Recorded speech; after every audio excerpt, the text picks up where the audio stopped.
The pick is in.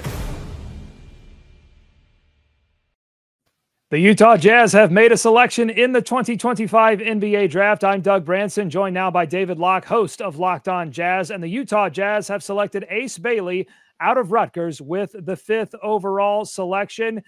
David, there was a lot of talk about his unusual pre-draft process.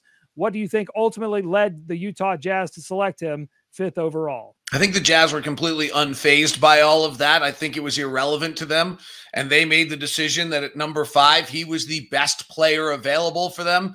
The Jazz have been in the midst of this rebuild for a while, but they don't have pieces on this roster right now that you're not trying to duplicate or avoid. They're looking for the best player available. 6'8", 7-foot wingspan, 8'11" standing reach. It's not something you can get very often. Plus, he makes shots.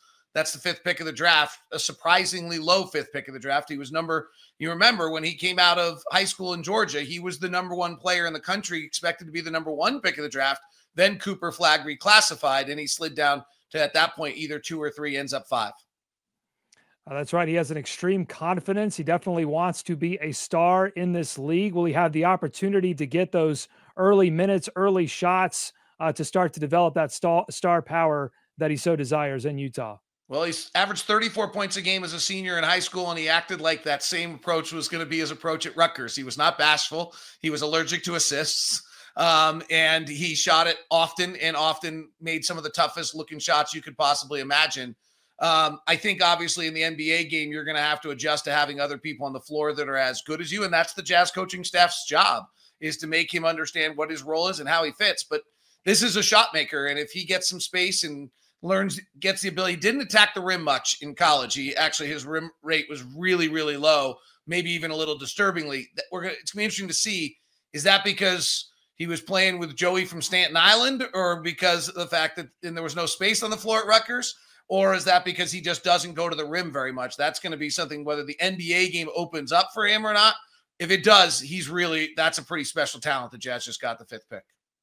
Yeah. Do you see any other areas of his game that you think he's going to have to develop early on that's sort of going to decide whether he's an early success or not? Yeah. I mean, let's not kid ourselves. You can look at the numbers, right? Like, he looked a little bit like a racehorse with blinders the way he played basketball. Right. He didn't see the other guys on the floor. He's going to have to incorporate his teammates in how he's playing. He does have the ability to get shots off, right? And, one of the most untalked about skills in the NBA is the ability to get shots off. We've all seen the guy come into the league and all of a sudden he cannot get the look at all. And so this is not going to be a problem for him. He's able to get his shots off. That's going to, the windows get smaller. It's more difficult. He should be all right in that regard.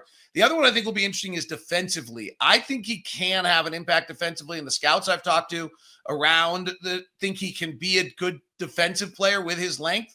And as the game goes to 5 out, and we're playing more and more teams, they're playing 5 out, and the centers are being pulled out of the middle, secondary rim defenders become even more important than ever before. And so if he can be that guy who reads it correctly and can get over and help defensively, that'll make a big difference if he can be, have an impact on both sides of the ball. So Ace Bailey brought a lot of attention to himself in a situation pre-draft. Do you think that Will Hardy as coach and the organization, that they're ready to take on Ace Bailey and whatever that means off the court as well as on the court? Well, they clearly weren't bothered by any of it, right? He did not come to work out for the Jazz. He didn't work out for anyone, whether he was trying to, for whatever reasons, we'll never know, right? Unless somebody actually reveals it. You mentioned his utmost confidence. It seems almost a little much when he says on the ESPN that I've got something for Durant and Giannis. Well, I'm sure they've got something for him too. But that's the job of an organization, right? That's why you have coaches. That's why you have your strength and conditioning team. That's why you have player services. That's why you have all these things, is to find someone with this level of talent. And everything I've heard about him is he's a great kid. He's gregarious. He's fun. Everyone enjoys being around him. There is a criticism. Sam Vicente wrote it in Athletic that he has a tendency to lose focus. Okay, well, that's the job of the organization then, to help him mature into the best player he can possibly be. For continued coverage of Ace Bailey, make sure you're checking out Locked On Jazz on YouTube. Thanks for your expertise, David. For more on Ace Bailey, here's Isaac Shade of Locked On College Basketball. Ace Bailey is a phenomenal talent, but due to some parts of his game that need refinement, Is it worth spending a top 5 pick on a player who's not ready to be a bona fide star from day one? That's the question that teams picking 2 through 5 in the draft after Cooper Flagg goes number 1 are going to have to answer. There's also the why wasn't Rutgers better with 2 top 5 draft picks question. Now, as for Ace Bailey, he can pull up from anywhere and hit anything. His talent as a shot maker is one of the best coming out of the college ranks that I've seen in a long time. His size and length and athleticism scream prototypical NBA wing, but Bailey has a lot of growth when it comes to decision-making and handling the basketball. To balance his offensive giftedness, I was impressed by the strides and desire Bailey took defensively in his lone year at Rutgers.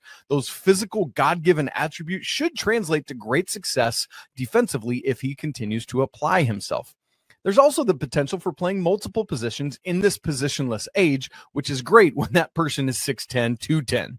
If Bailey can become a more consistent shooter, make better decisions, grow in his handle, and keep making strides defensively, the sky's the limit.